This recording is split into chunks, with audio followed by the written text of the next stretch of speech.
Hello, my name is Josiah. I work at Madcap Coffee Company. Welcome to Espresso at Home series. Today we're going to be talking about preventative maintenance. So this video is not going to cover the maintenance that you should do on your machine over the lifespan of your ownership of the machine.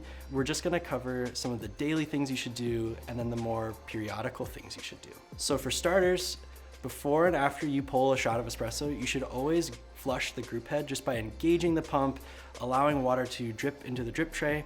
What this does is it removes any coffee oil buildup on the group head screen and also preheats the screen for optimal temperature for extracting your espresso. Similarly, with your steam wand, you should always purge before and after you steam, which will get rid of any water buildup and milk buildup in your steam wand, keeping that nice and clean for every steam. Another thing we like to do is put towels on our drip tray as well as have a damp towel ready for wiping off our steam wand. This keeps everything dry and clean for every time we want to place either the scale or a vessel to pull a shot of espresso into. So those are some of the small things you can do between each and every shot that you pull. But now, more periodically, depending on how much espresso you're pulling at home, if you're pulling 2 to 3 shots a day, probably every 2 to 3 weeks, what you should do is take a look at your portafilter and the portafilter basket.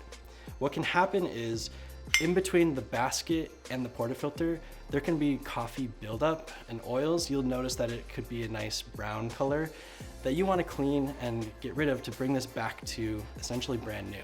So a product we like to use to clean this is called Cafiza.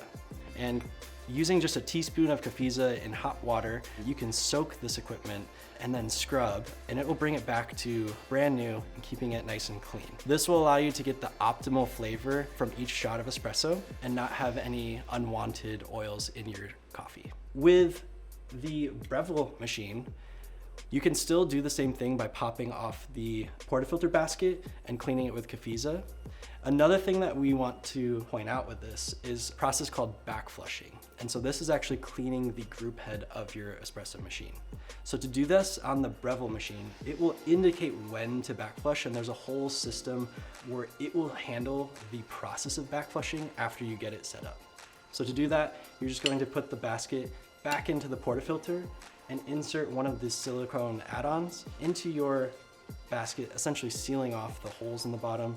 And you can either add a tablespoon of Cafiza or a pod that they send with the machine, insert it into the group head and engage the back flush process.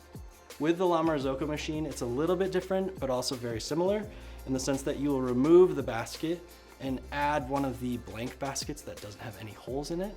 You'll add that to your portafilter and add a little bit of Cafiza to the blank basket, insert it into the group head, and engage your brew. Again, consult the manual of each machine so you know that you're following the proper steps to get each cleaned and back to their ideal state. Keeping up with the maintenance of your machine will expand the lifetime of the machine, allowing you to continue to extract coffee and make espressos at home for much, much longer. So I hope that this is helpful. If you want to learn a little bit more, you can check out Madcap's journal to learn more about the processes and dive a little bit deeper. Enjoy.